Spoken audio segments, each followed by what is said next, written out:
Hoy vamos a hablar de ética, vamos a hablar de tecnología y vamos a hablar de una de las historias más fascinantes sobre un personaje que ha conectado al mundo, que también ha pagado unos precios muy altos y sobre todo una persona que nos va a dejar una historia supremamente inspiradora con grandes lecciones. Hoy vamos a hablar nada más y nada menos que de Mark Zuckerberg y cómo construyó este imperio llamado Meta.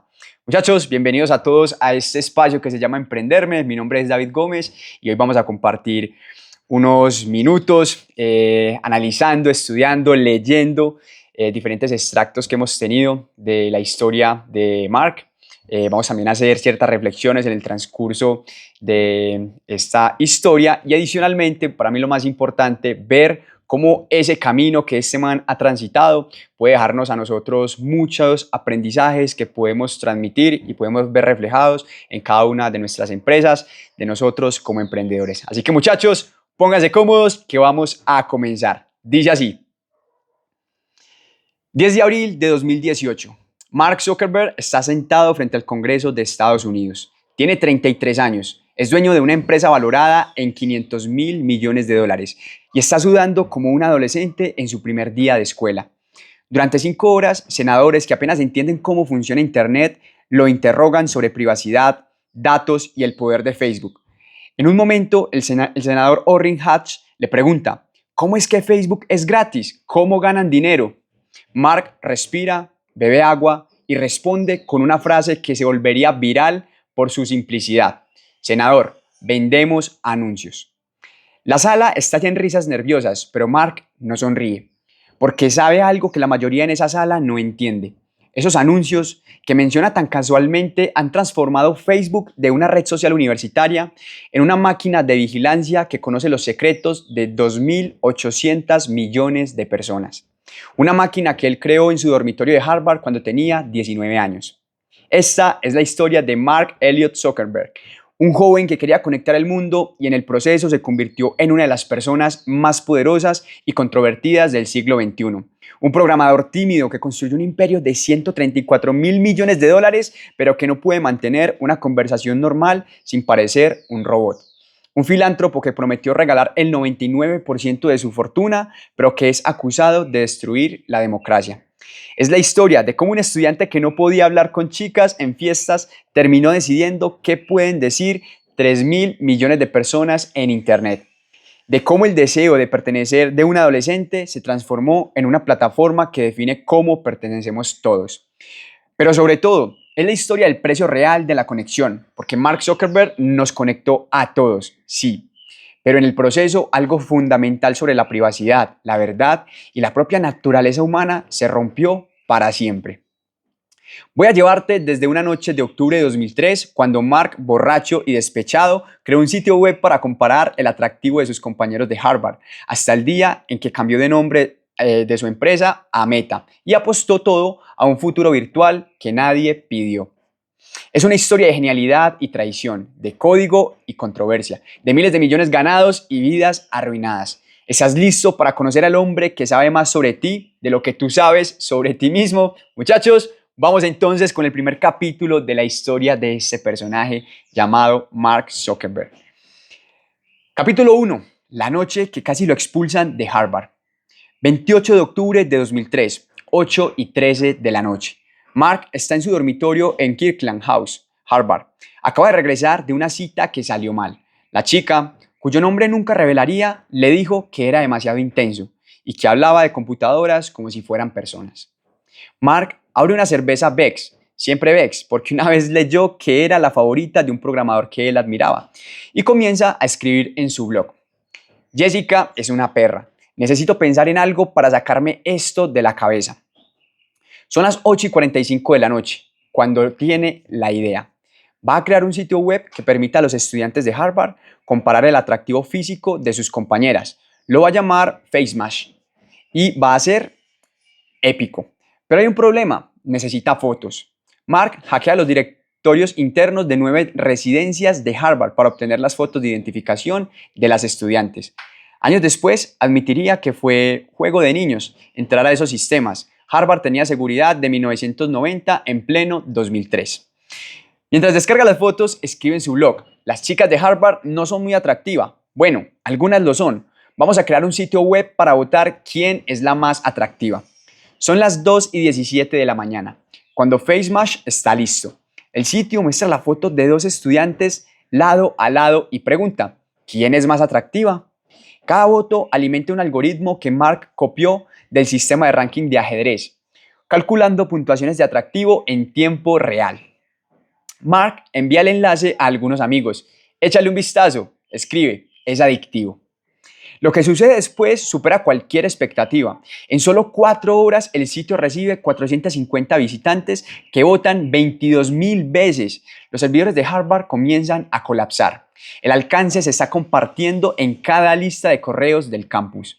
Pero no todas las reacciones son positivas. Los grupos de mujeres latinas y afroamericanas de Harvard envían correos furiosas denunciando el sitio como sexista y racista. Es degradante, escribe una estudiante, nos trata como ganado en una subasta. Mark, viendo las reacciones, entra en pánico. A las 4 a.m. del 29 de octubre cierra FaceMash. Pero es demasiado tarde, el daño está hecho. El 2 de noviembre, Mark recibe un correo que lo congela. La Junta Administrativa de Harvard lo cita para una audiencia disciplinaria. Los cargos: violación de seguridad, violación de derechos de autor y violación de privacidad individual. Pensé que me iban a expulsar, recordaría años después. Mi mamá estaba furiosa. Mi papá, que es dentista, me preguntó si al menos había aprendido algo útil. La audiencia es brutal. Los administradores lo acusan de acceso no autorizado a sistemas universitarios. Mark intenta explicar que solo quería hacer un experimento social, que el código era lo que le interesaba, no humillar a nadie. Señor Zuckerberg, le dice uno de los administradores, usted violó la propiedad de cientos de estudiantes. ¿Qué tiene para decir? Mark responde algo que definiría su carrera. Los temas sobre violar la privacidad de las personas no parecen ser superables, admite, pero luego añade, aunque técnicamente la información ya estaba disponible en los directorios, solo la hice más accesible. Voy a repetir esta parte, porque creo que es importante para lo que se viene en la historia. Aunque técnicamente la información ya estaba disponible en los directorios, solo la hice más accesible. Finalmente, Harvard decide no expulsarlo, pero lo pone en probatoria disciplinaria. Mark sale de la audiencia aliviado, pero también transformado. Ha aprendido 3 lecciones cruciales.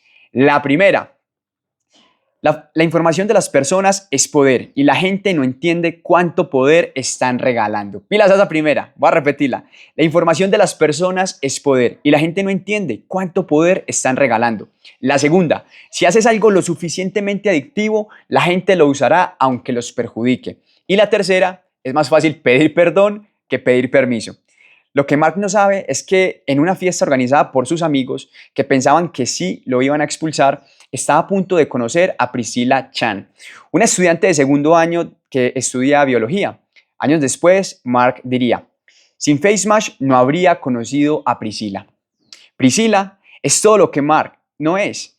Priscilla es todo lo que Mark no es. Cálida, empática, capaz de leer emociones humanas. Cuando Mark le cuenta sobre FaceMash, esperando impresionarla, ella lo mira fijamente y le dice, eso fue bastante idiota. Sí, responde Mark, pero el algoritmo fue elegante.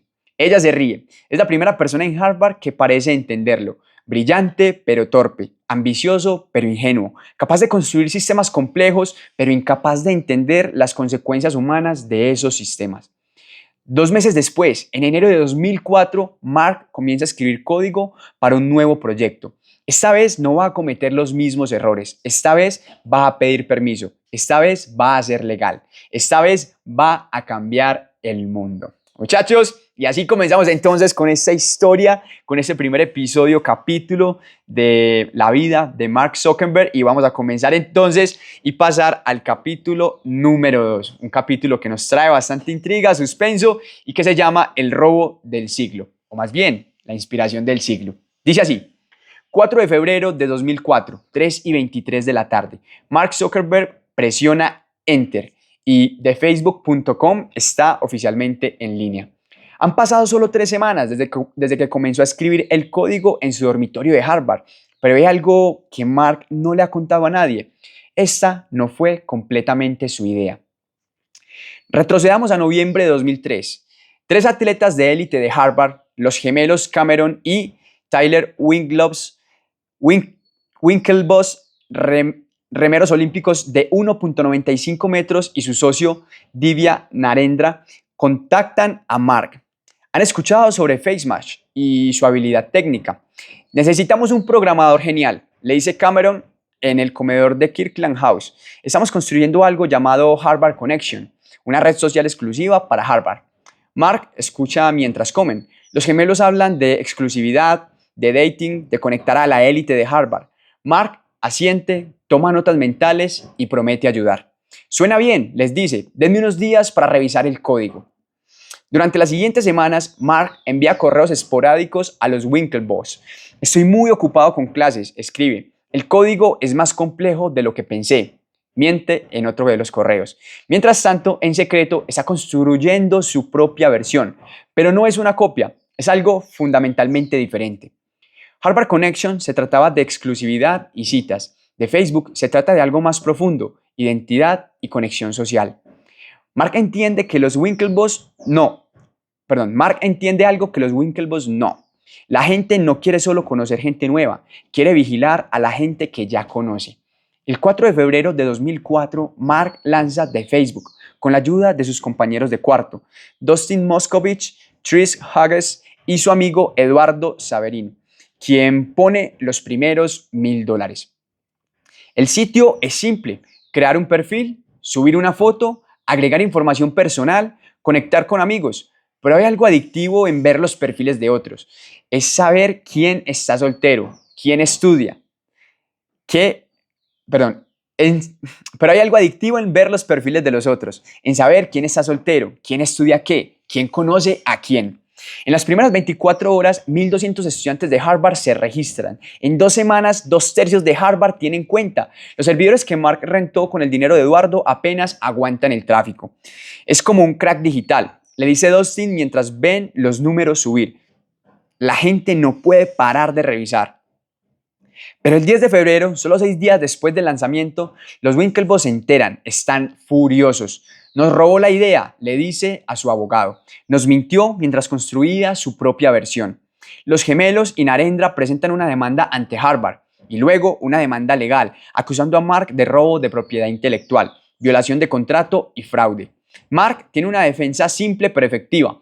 Las ideas no se pueden robar. Solo la ejecución importa y mi ejecución es completamente diferente. Pero privadamente le dice Eduardo algo más honesto. Si hubieran sabido programar, no me habrían necesitado. Su error fue pensar que la idea era algo valioso. Lo valioso es saber construirla. Pilas que esto es algo importantísimo en cualquier ámbito del emprendimiento. Su error fue pensar que la idea era lo valioso. Lo valioso es saber construirla. Y aquí también evoco, haciendo un paréntesis, a ese temor que tienen muchos emprendedores de que les vayan a copiar una idea. Realmente no es tanto copiar una idea, porque normalmente las ideas ya existen y hay muchas ideas, pero sobre todo no hay casi personas dispuestas a ejecutar esas ideas, y eso es realmente lo valioso. Eduardo, que está manejando las finanzas, está preocupado. Mark, si perdemos esta demanda, estamos acabados. No vamos a perder, responde Mark con una confianza que Eduardo encuentra tanto inspiradora como aterradora. Ellos construyeron un sitio de citas para atletas ricos. Yo construí una plataforma que va a conectar a toda la humanidad. Para marzo de 2004, de Facebook se expande a Yale, Columbia y Stanford. Para abril, está en toda la Ivy League. Mark toma una decisión que cambiaría su vida. Abandona Harvard al final de su segundo año. No necesito un título, le dice a sus padres en una llamada tensa. Bill Gates no lo necesitó, Steve Jobs no lo necesitó.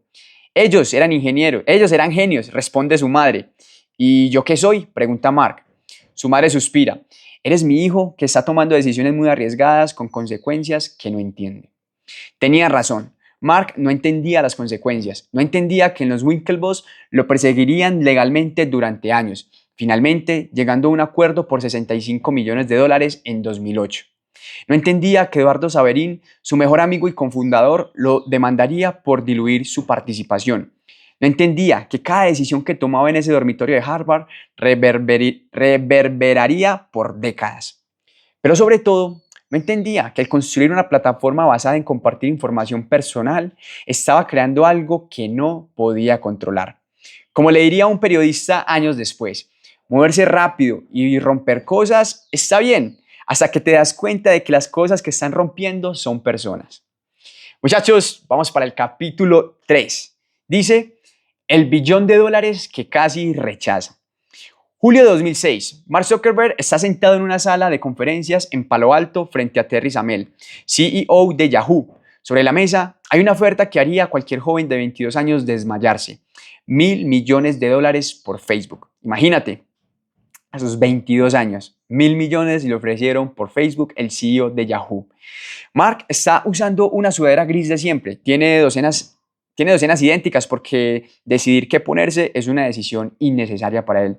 Sus Adidas están rotas. No ha dormido en 36 horas porque estuvo toda la noche ajustando el algoritmo del newsfeed. Es una oferta generosa, dice Semel, claramente irritado por la falta de entusiasmo de Mark. 1.000 millones en efectivo. Serías increíblemente rico. Mark lo mira fijamente con esos ojos que nunca parpadean lo suficiente y responde, no se trata de dinero. Entonces, ¿de qué se trata? Pregunta Semel. De construir algo que nadie más pueda construir. La sala queda en silencio. Los abogados de Yahoo se miran entre ellos. Este chico está rechazando $1.000 millones. Pero para entender por qué Mark casi dice no, finalmente su junta lo convenció de al menos considerarlo seriamente. Necesitamos retroceder a 2005, cuando Facebook era todavía de Facebook y operaba desde una casa en Palo Alto que parecía más fraternidad que oficina. La casa de University Avenue 819 era legendaria.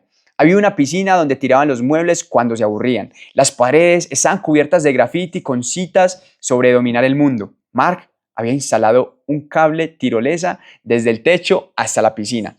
No éramos una empresa, recordaría Dustin Moskovich. Éramos un grupo de nerds jugando a ser adultos. Pero los números no mentían. Facebook tenía 5 millones de usuarios y crecía exponencialmente. Peter Thiel, el legendario inversor, les había dado $500.000 por el 10% de la empresa en 2004. Para 2005, Accel Partners invirtió 12.7 millones, valorando la empresa en 100 millones. Es decir, muchachos, que para ese entonces y antes de esta oferta ya tenían una inversión de gente bastante importante. Mark tenía una visión que iba más allá del dinero. En las paredes de la oficina había escrito, empresa sobre país. No era una broma. Mark genuinamente creía que Facebook podía ser más poderoso que cualquier gobierno. Los gobiernos controlan geografía, le explicó a un inversor. Nosotros controlamos identidad. ¿Qué crees que es más valioso en el siglo XXI?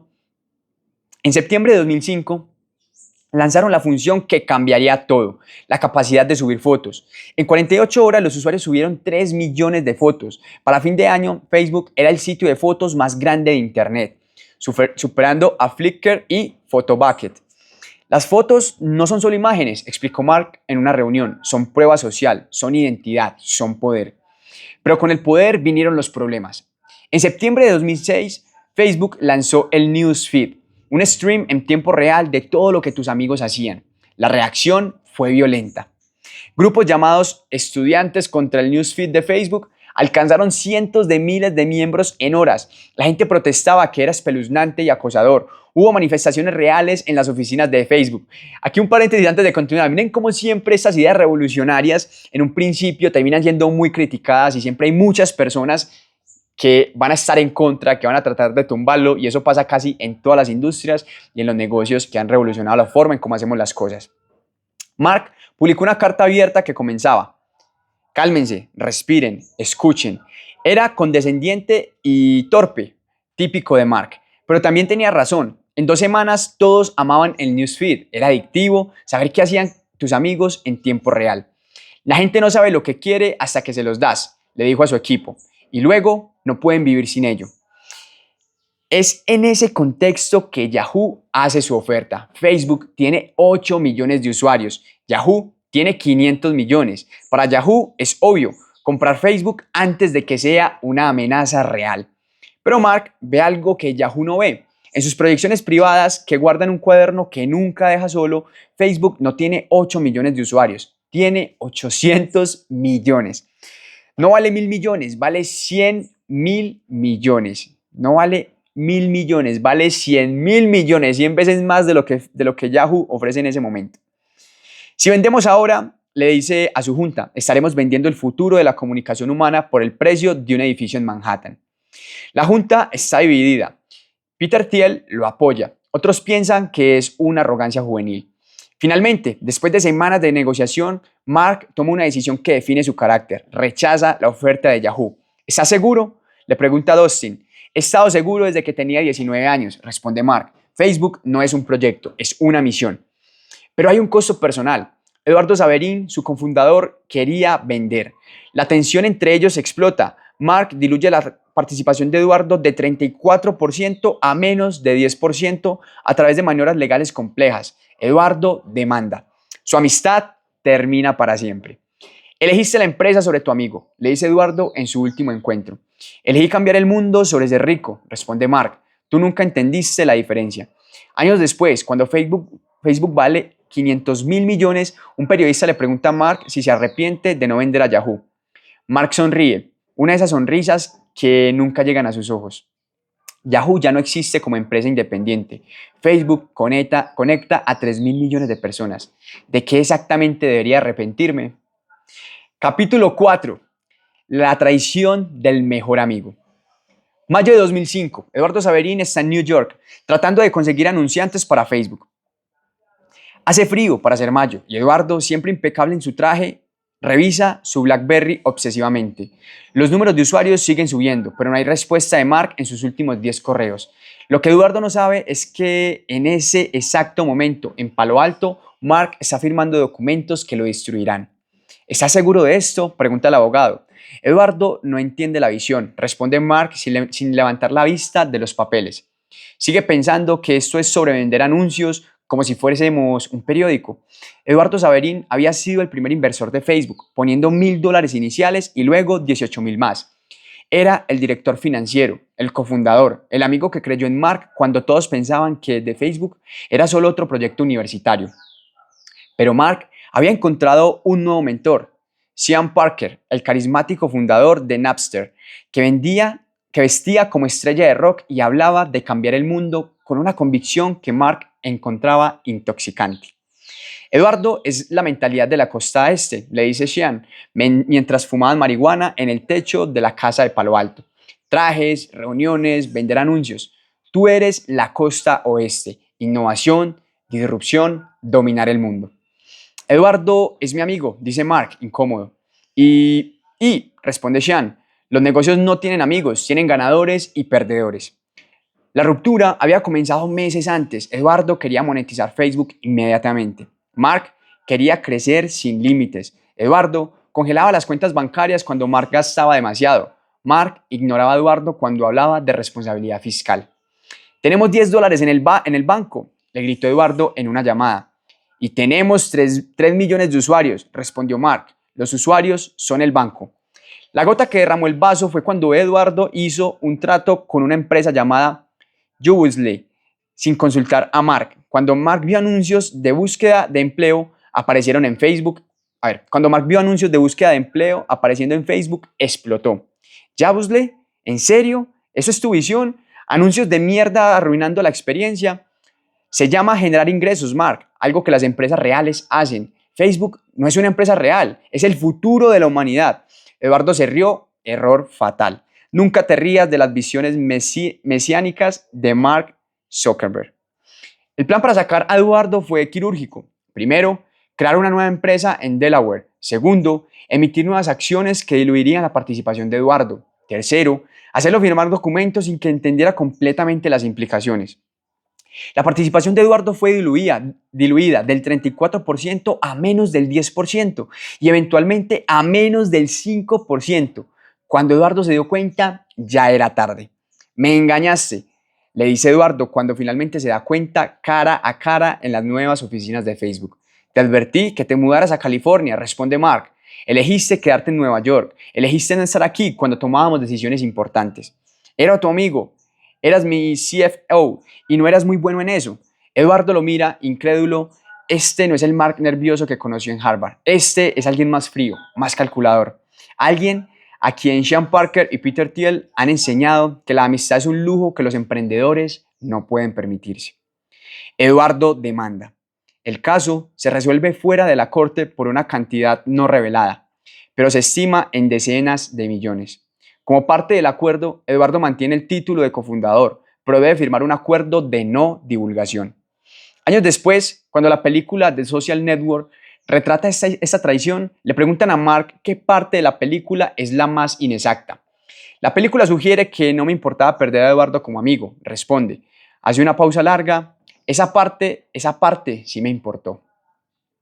Pero para entonces era irrelevante. Mark había aprendido la lección que el Silicon Valley enseña a todos sus protegidos. El éxito requiere sacrificios y los primeros sacrificios son siempre las personas que te ayudaron a comenzar.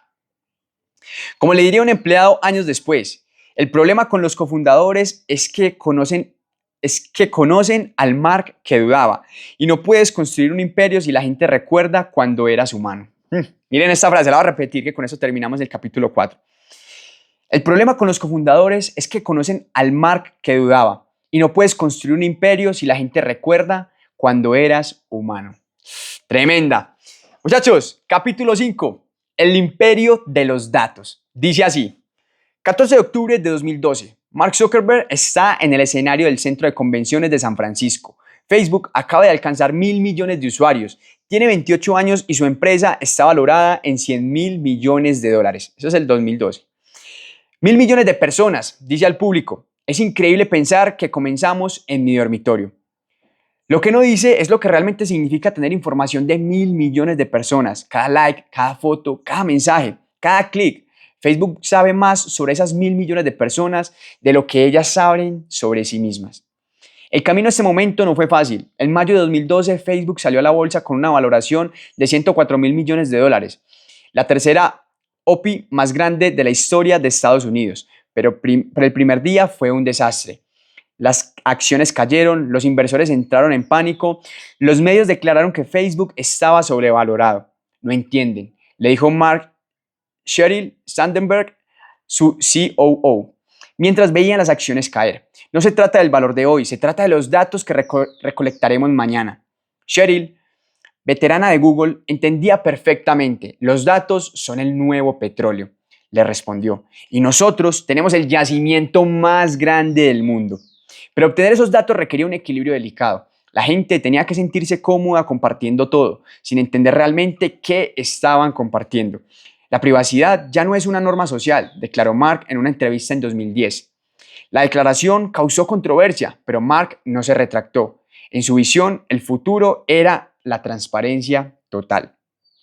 El problema era que mientras Mark predicaba transparencia para los usuarios, Facebook operaba en secreto absoluto. Los algoritmos decidían qué veías en tus newsfeed, eran cajas negras. Los experimentos psicológicos que realizaban con sus usuarios no se revelaban. En 2014 se reveló que Facebook había manipulado los newsfeed de 689.000 usuarios para ver si podían alterar sus emociones. Mostraban más publicaciones negativas a algunos usuarios, más positivas a otros, y medían si esto cambiaba lo que los usuarios publicaban. Funcionó. Los usuarios expuestos a contenido negativo publicaban cosas más negativas. Facebook había demostrado que podía manipular las emociones de cientos de miles de personas sin que se dieran cuenta. Muchachos, paréntesis aquí, miren que hoy en día esto sigue siendo tal cual. No veo el problema, dijo Mark, en una reunión interna cuando el experimento se hizo público y causó indignación. Toda la publicidad es manipulación emocional, solo somos mejores en eso. Para este momento, Mark había consolidado su poder. Aunque solo poseía alrededor del 28% de las acciones, controlaba el 60% de los votos a través de una estructura de acciones especiales. Nadie podía sacarlo, nadie podía contradecirlo. El poder se le notaba. Ya no era el nerd incómodo de Harvard. Había contratado entrenadores de comunicación, consultores de imagen. Aprendió a sonreír en el momento correcto, a hacer pausas para efecto dramático. Pero algo esencial seguía faltando: la capacidad de parecer genuinamente humano. En 2014, Facebook compró WhatsApp por 19.000 millones de dólares. Jan Koum, fundador de WhatsApp, había construido su empresa sobre la promesa de privacidad, sin anuncios, sin juegos, sin trucos. No cambiaremos nada, le prometió Mark. WhatsApp seguirá siendo sobre privacidad. Jan le creyó. Fue un error. En 2018, Jan renunció cuando Mark insistió en encontrar formas de monetizar los datos de WhatsApp. No me mentiste, le dijo Jan en su última reunión. No, respondió Mark. Las circunstancias cambiaron, los negocios evolucionan. Era la misma justificación de siempre. Las promesas eran temporales, los datos eran eternos. Pilas, las promesas eran temporales, los datos eran eternos. Quiero que hagamos aquí una pausa corta en este capítulo 5 antes de que pasemos al capítulo 6 y me gustaría hacer una reflexión que dice lo siguiente. El verdadero poder no está en tener información, sino en hacer que la gente olvide que se la diste voluntariamente. Pilas que eso fue lo que dijo aquí el personaje. El verdadero poder no está en tener la información, sino en hacer que la gente olvide que se las diste voluntariamente. Una gran realidad de las redes sociales hoy en día, incluso de muchas aplicaciones, plataformas de compras internacionales. Es una realidad, muchachos. La información que estamos dando, ni siquiera sabemos el nivel de información y el alcance que este puede tener. Y la pregunta aquí para reflexionar es, ¿cuántas veces al día compartes algo sin leer los términos y condiciones? ¿Alguna vez se han puesto a ver los términos y condiciones que cada vez lo hacen más densos para que tengamos la pereza de acceder a ellos y ver realmente qué estamos firmando? Algo para cuestionarnos ahí. Capítulo 6. Voy a tomar un poquito de agua. Dice así, Cambridge Analytica, cuando el monstruo escapó del laboratorio. 17 de marzo de 2018. Mark Zuckerberg está en su oficina en Menlo Park cuando recibe la llamada que temía desde hace años. The Guardian y The New York Times están a punto de publicar Cambridge Analytica. Una firma de consultoría política ha accedido a datos privados de 87 millones de usuarios de Facebook sin su consentimiento y los usó para influenciar las elecciones presidenciales de 2016. Mark cierra los ojos. Sabe exactamente cómo sucedió porque Facebook lo permitió. En 2013, un investigador de Cambridge llamó a Alexander Kogan, creó una app llamada This is Your Digital Life. Era un test de personalidad que pagaba a usuarios unos dólares por completarlo. 270,000 personas lo hicieron. Pero aquí está el truco. En ese momento, las políticas de Facebook permitían que las apps no solo accedieran a los datos del usuario, sino también a los datos de todos sus amigos. Esos 270,000 usuarios se convirtieron en una puerta a 87 millones de perfiles. Era una característica, no un error. Admite Sheryl Sandberg en una reunión de crisis. Queríamos que los desarrolladores construyeran cosas geniales con nuestros datos. Construyeron manipulación electoral, responde alguien del equipo legal. Cambridge Analytica usó esos datos para crear perfiles psicológicos detallados. Sabían quién era susceptible a teorías de conspiración, quién podía ser convencido de no votar, quién necesitaba qué mensaje para cambiar de opinión. Y funcionó. Miren, muchachos, cómo entraron a manipular esta información y estos datos a través de lo que las personas veían en redes sociales y funcionó. No somos responsables de cómo terceros usan los datos, insiste Mark en la reunión. Mark le dice a su jefe de comunicaciones, eso es como decir que no eres responsable si le das un arma cargada a un niño. El Congreso convoca a Mark a testificar. Los preparativos son intensos. Equipos de abogados, consultores de comunicación, expertos en políticas públicas. Mark practica respuestas durante días. Le enseñan cuándo parecer arrepentido, cuándo ser firme, cuándo beber agua para hacer pausas dramáticas. Pero hay un momento que no estaba en el guión. La senadora Kamala Harris le pregunta, señor Zuckerberg, ¿puede nombrar a un competidor de Facebook? Mark tartamudea, no puede, porque no hay ninguno. Facebook compró Instagram cuando amenazaba con ser competencia. Compró WhatsApp, intentó comprar a Snapchat, copió cada característica de cada app que no pudo comprar. Copió cada característica de cada app que no pudo comprar. Snapchat, por ejemplo. Senadora, nosotros competimos con muchas empresas. Nombre una, le dijo la senadora, y un silencio absoluto.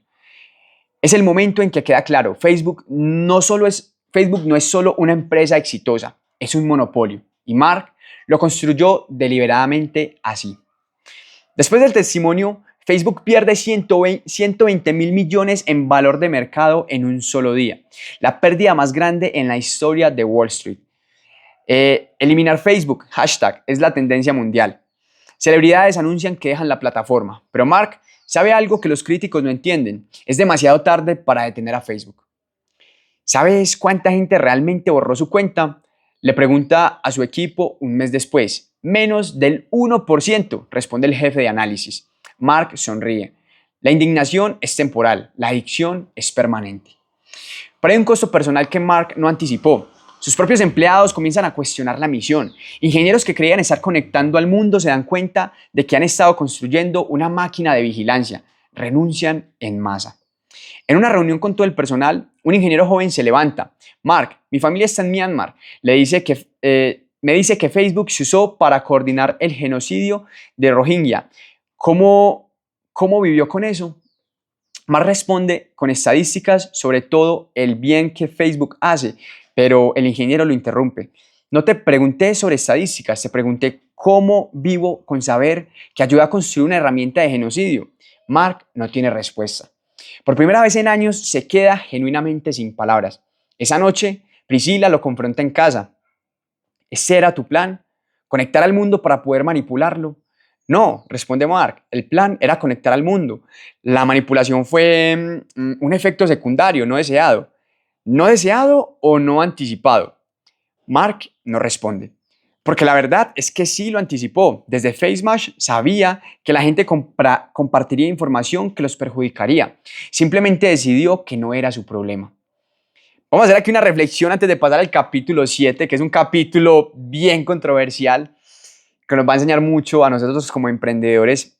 Y la reflexión que quiero hacerte es la siguiente. La diferencia entre una herramienta y un arma no está en el objeto, sino en la intención. Cuando construyes algo que pueda hacer daño masivo y eliges no controlarlo, ¿eres innovador o eres cómplice? Quiero que medites luego sobre esta pregunta. Cuando construyes algo que pueda hacer daño masivo y eliges no controlarlo, ¿eres innovador o eres cómplice? Ahí les dejo esa semillita con esa pregunta. Capítulo 7. El metaverso. La huida hacia ninguna parte. 28 de octubre de 2021. Mark Zuckerberg está en un escenario virtual, su avatar luciendo más humano que él mismo, anunciando el cambio de nombre más ambicioso en la historia corporativa. Facebook ahora es Meta. El metaverso es el próximo capítulo de Internet. Declara con entusiasmo que parece genuino por primera vez en años y es el próximo capítulo de nuestra empresa. Lo que no dice es que también es su escape de los escándalos, de las regulaciones, del hecho de que los jóvenes abandonan Facebook en masas por TikTok. La idea del metaverso, un mundo virtual donde la gente vive, trabaja y socializa, ha obsesionado a Mark desde que leyó Ready Player One. Pero hay una diferencia crucial entre la novela y su visión. En la novela, la gente escapa al mundo virtual porque el mundo real es un desastre. Mark quiere crear el metaverso mientras causa el desastre. ¿Realmente crees que la gente quiere vivir en una realidad virtual? Le pregunta un ejecutivo en una reunión. No tienen que hacer, no tienen que quererlo, responde Mark. Solo tenemos que hacer la realidad normal tan incómoda que el metaverso parezca mejor. ¡Wow! Solo tenemos que hacer la realidad normal tan incómoda que el metaverso parezca mejor. El plan es audaz y aterrador al mismo tiempo. Invertir $10,000 millones al año en Reality Labs, la división de realidad virtual. Contratar 10,000 ingenieros, construir un mundo completamente nuevo donde Meta controle todo, la economía, las interacciones, la realidad misma. Pero hay un problema, nadie quiere el metaverso de Mark. Los empleados forzados a tener reuniones en realidad virtual reportan náuseas y dolores de cabeza. Los avatares sin piernas se vuelven un meme global. Horizon World, el mundo virtual de Meta, tiene menos usuarios activos que un servidor moderado de Minecraft. Esto es vergonzoso, admite John Carmack, el legendario programador que Mark contrató para liderar Oculus. Hemos gastado $40,000 millones y hemos producido experiencias que un estudiante universitario podría hacer mejor. Pero Mark no se detiene, duplica la apuesta, despide a 11,000 empleados en noviembre de 2022, luego 10,000 más en marzo de 2023, para financiar su obsesión con el metaverso. Asumo responsabilidad, dice en el correo de despidos, pero no renuncia, no reduce su sueldo, no cambia de dirección. Los empleados que quedan están aterrorizados y confundidos. Un ingeniero anónimo filtra un meme interno. Estamos construyendo tecnología que nadie pidió para resolver problemas que no existen, mientras ignoramos los problemas reales que creamos. En casa, incluso Priscila está preocupada. Mark, estás gastando la fortuna de una pequeña nación en gráficos de PlayStation 2. No entiendes la visión, responde él. Entonces explícamela, ¿por qué alguien querría vivir en un mundo virtual controlado por ti cuando ya están hartos del mundo real que controlas?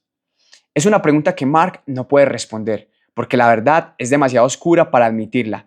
El metaverso no es sobre dar a la gente un lugar mejor, es sobre tener control total. En el mundo real, gobiernos pueden regularlo, usuarios pueden abandonarlo. En el metaverso, él sería Dios. En febrero de 2023, después de perder 700.000 millones en valor de mercado, Mark finalmente admite parcialmente la derrota. Declara que 2023 será el año de la eficiencia y se enfoca más en inteligencia artificial. Pero no abandona el metaverso, solamente lo pospone. El metaverso es inevitable, le dice a un periodista. La única pregunta es quién lo construirá. Y prefiero que sea alguien que al menos finge preocuparse por la humanidad que alguien que abiertamente no lo hace. Aquí quiero también, ese capítulo siento que nos da una apertura, una reflexión que quiero compartir con ustedes y es la siguiente. Cuando tú solucionas, cuando tu solución a los problemas que creaste es crear un mundo completamente nuevo donde tienes más control, tal vez el problema no es el mundo, tal vez el problema eres tú. Y es que esa es una de las conclusiones que nos deja este capítulo número 7. Cuando tu solución a los problemas que creaste es crear un mundo completamente nuevo donde tienes más control, tal vez el problema no es el mundo, tal vez el problema eres tú. Capítulo 8, muchachos, vamos a hablar un poco de inteligencia artificial y el pánico existencial. Marzo de 2023. Mark Zuckerberg está en pánico. No el tipo de pánico que muestra en público, ahí siempre está controlado. Es el pánico privado de darse cuenta de que por primera vez en 20 años llegó tarde a la fiesta. OpenAI acaba de lanzar ChatGPT. Google tiene BART y Meta tiene un metaverso que nadie quiere usar y una IA que recomendaba recetas con pegamento. ¿Cómo no vimos esto venir? Grita en una reunión ejecutiva, algo raro en él. Estábamos enfocados en el metaverso, responde alguien tímidamente. Gasté 40.000 millones de dólares en avatar sin piernas mientras OpenAI construía el futuro. La ironía es deliciosa. Mark, que siempre copió o compró a la competencia, no puede copiar o comprar esto. OpenAI no está en venta y copiar la IA no es como copiar historias en Snapchat. Requiere de años de investigación, datos, talento que Meta dejó ir mientras perseguían mundos virtuales. Mark tomó una decisión desesperada, hacer la IA de Meta open source. Si no pueden ganar, al menos que puedan asegurarse de que OpenAI tampoco gane solo.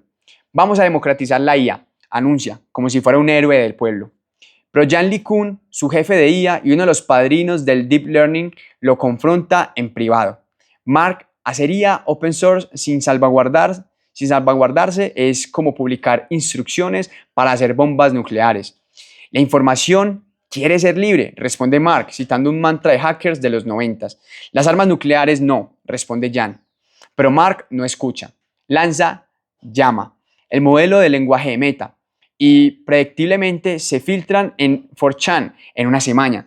Ahora cualquiera puede usar tecnología de nivel empresarial para crear desinformación, deepfakes y contenido dañino.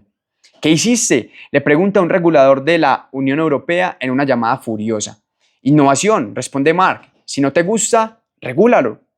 Es la jugada más cínica de su carrera. Sabe que la regulación tomará años. Mientras tanto, el caos que creó forzará a todos a usar herramientas de Meta para defenderse del caos que Meta permitió. Pero hay un momento que lo persigue. En una demostración interna, la IA de Meta genera una conversación falsa entre Mark y su hija Max, donde Max le dice que lo odia. Es tan realista que Mark palidece. Bórrenlo, ordena. Mark, es solo una demostración. Bórrenlo ahora. Por primera vez entiende visceralmente lo que ha desatado. Cualquiera puede crear versiones falsas de cualquiera diciendo cualquier cosa. La verdad, ese concepto ya frágil en la era de Facebook está oficialmente muerta. Esa noche Max, su hija real de 8 años, le pregunta: papá, ¿por qué la gente dice que destruiste el mundo? Mark se congela. ¿Quién dice eso? Los niños de la escuela dicen que sus papás dicen que tú arruinaste todo. Mark intenta explicar sobre conectar a la gente, sobre innovación, sobre cambiar el mundo, pero Max lo interrumpe. ¿Pero lo arruinaste? Mark mira a su hija, tan inocente, tan ajena al mundo que heredará, un mundo donde nada es real, donde todo es datos, donde la privacidad es un recuerdo. Traté de mejorarlo, dice finalmente, y funcionó. Por primera vez en su historia, Mark Zuckerberg no tiene una respuesta preparada. Aquí quiero hacerte una pregunta a través de una reflexión. El problema con jugar a ser Prometeo es que el fuego que robas no solo ilumina, sino que también quema. Y cuando le das fuego a la humanidad sin enseñarle precaución, no eres un héroe, eres un pirómano con buenas intenciones. Capítulo 9. El hombre más solo del mundo conectado. Capítulo 9. El hombre más solo del mundo conectado. Octubre de 2024. Mark Zuckerberg está celebrando su cumpleaños 40 en su complejo de 1.500 acres en Kauai, Hawái. Ha construido un búnker subterráneo de $100 millones, preparándose para un apocalipsis que él mismo ayudó a crear. La fiesta es extraña, como todo lo que hace Mark últimamente. Los invitados son en su mayoría empleados que no pueden decir que no. Hay un tema de Imperio Romano, porque Mark ha estado obsesionado con Augusto César, otro hombre que destruyó una república para construir un imperio. Priscila le ha organizado una sorpresa, videos de felicitaciones de personas cuyas vidas Facebook mejoró, una mujer que encontró un donante de riñón, un hombre que reconectó con su familia perdida, pequeños puntos de luz en un océano de oscuridad. Mark sonríe mecánicamente y agradece, pero todos notan que está mirando a través de las personas, no a ellas, como si estuviera calculando su valor en datos en lugar de verlos como humanos. ¿Eres feliz?, le pregunta Priscila esa noche, cuando todos se han ido. Define feliz, responde Mark, y no está bromeando. ¿Sientes alegría, satisfacción, paz? Mark lo considera como si fuera un problema de programación. Debería. Es entonces cuando Priscila entiende la tragedia completa. Mark no es malvado en el sentido tradicional, es algo peor, es vacío. En su búsqueda por cuantificar y conectar la experiencia humana, perdió la suya propia. Los números lo confirman: 3.000 millones de usuarios, $3 billones en capitalización de mercado y 0 amigos reales. Los Winklevoss, que una vez lo odiaron, ahora sienten lástima por él. Eduardo Saverin, desde Singapur, rechaza ofertas millonarias por entrevistas sobre Mark. No hay nada que decir, dice, ganó todo y no tiene nada. Mark pasa su vida practicando artes marciales mixtas, una nueva obsesión que preocupa a todos. Publica videos del mismo peleando, sudando, tratando desesperadamente de sentir algo real, algo físico, algo que no sea intermediado por pantallas y algoritmos. ¿Por qué peleas?, le pregunta a su entrenador. ¿Por qué es lo único que no puedo hackear?, responde Mark. El dolor es el último dato honesto. En las noches, Mark camina solo por su propiedad hawaiana, protegido por guardias de seguridad que lo mantienen a salvo en un mundo que él ayudó a volver loco. A veces se detiene y mira su teléfono, viendo los feeds de Facebook, Instagram, WhatsApp, billones de interacciones humanas fluyendo a través de sus servidores.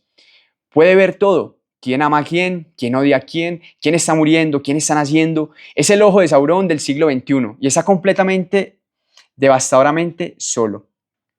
Una noche hackea su propio perfil de Facebook del 2004.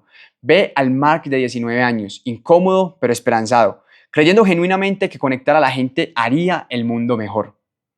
Hay una característica en Facebook que muestra tus recuerdos de hace años. Para Mark, cada recuerdo es un recordatorio de una amistad perdida, una promesa rota, una decisión que pareció correcta pero resultó destructiva. Le escribe un mensaje a su yo del pasado, sabiendo que nunca lo recibirá. No lo hagas. El costo es mayor de lo que imaginas. Conectarás al mundo, pero te desconectarás de él. Tendrás todo el poder, pero ningún propósito. Conocerás a todos, pero nadie te conocerá. Borra el mensaje sin enviarlo, porque incluso si pudiera advertir a su yo pasado, sabe que no escucharía. El Mark de 19 años estaba demasiado hambriento de grandeza para preocuparse por el precio. Tal vez ese es el verdadero legado de Mark Zuckerberg, la prueba de que puedes obtener todo lo que siempre quisiste y descubrir que no era lo que necesitabas. Quiero hacer una reflexión final de este capítulo para pasar ya a un conjunto de algunas reflexiones que me gustaría que interioricemos para nuestras vidas.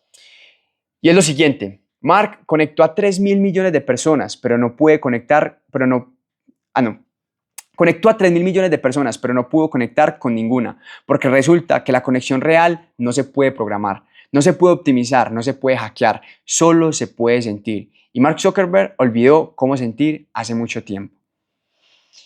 La historia de Mark Zuckerberg nos enseña lecciones diferentes a las típicas historias del Silicon Valley. Pilas a esto. No es sobre trabajar obsesivamente hasta el éxito, es sobre cómo el éxito sin propósito moral se convierte en destrucción con extrapasos. No es sobre sacrificar todo por tu visión, es sobre cómo algunas visiones no merecen ningún sacrificio. No es sobre fallar rápido y romper cosas, es sobre entender que cuando las cosas que rompes son el tejido social, la democracia y la verdad misma, tal vez deberías ir más despacio. Mark Zuckerberg logró algo que ningún emperador, dictador o conquistador logró antes: conocer los pensamientos privados de un tercio de la humanidad, y con ese poder sin precedentes eligió vender anuncios y crear división.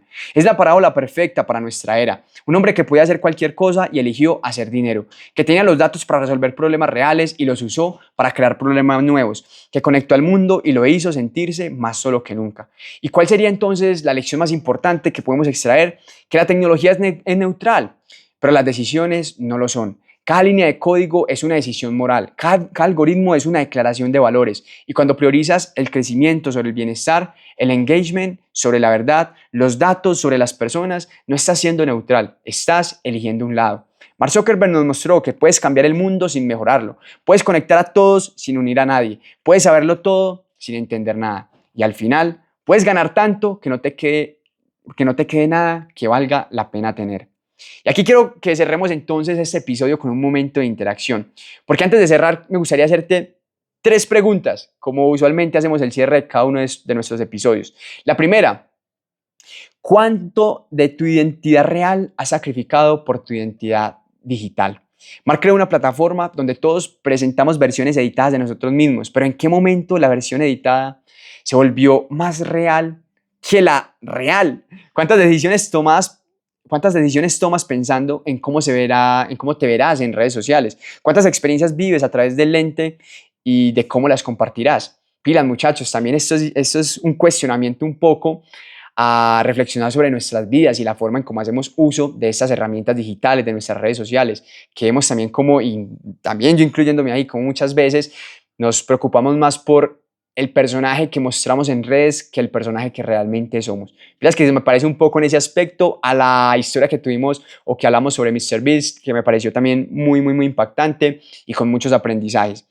Y la tercera pregunta es: ¿qué poder le has dado sin darte cuenta a las plataformas que usas? ¿Sí? ¿Cuántas veces aceptamos términos y condiciones sin leer y sin ser conscientes realmente de lo que estamos poniendo en juego? ¿Vale? Bueno, esa era la segunda. Y la tercera pregunta es: ¿qué estamos construyendo con nuestros negocios? ¿Estamos construyendo realmente negocios que suman al mundo, negocios que resuelven problemas, o solamente negocios que lo que hacen es intensificar ese caos, intensificar la ansiedad y las necesidades de las personas? Creo que es bacano pensar en eso, muchachos, porque al final va a llegar un momento donde tu negocio puede crecer, pero en ese final seguramente te vas a preguntar si todo eso valió la pena. Y esa respuesta va totalmente ligada a desde dónde yo hice las cosas, desde dónde emprendí ese negocio, si desde la ambición o realmente desde solucionar un problema que aportara a la humanidad. Muchachos, esta ha sido la experiencia y la historia de Mark Zuckerberg, y me gustaría hacer un cierre con lo siguiente. La historia de Mark Zuckerberg comenzó con una pregunta: ¿cómo conecto a la gente? 20 años y 3.000 millones de usuarios después, esa pregunta fue respondida, pero habría una pregunta más importante que Mark nunca hizo. ¿Debería una sola empresa controlar cómo se comunica un tercio de la humanidad? ¿Debería un algoritmo decidir qué noticias son reales? ¿Debería la necesidad humana de conexión ser monetizada hasta su última gota de dopamina? Mark Zuckerberg nos dio el mundo que pedimos: conexión instantánea, gratificación inmediata, la ilusión de cercanía sin el trabajo de la intimidad real.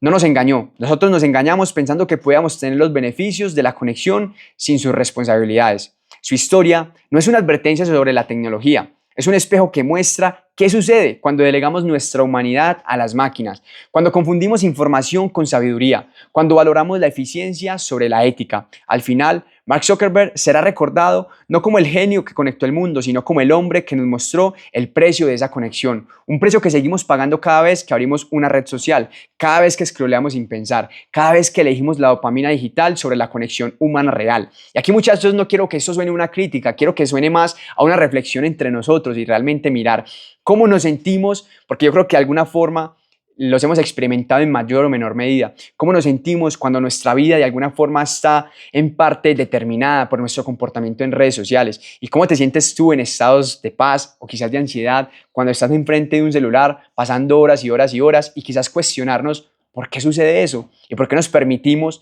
drenar parte de nuestra energía en esa adicción o en esa dopamina que se convierte en un bucle que quizás nos lleva a estados en los que no queremos vivir? Y esto es más como un paréntesis sobre esta reflexión porque siento importante compartirlo con ustedes.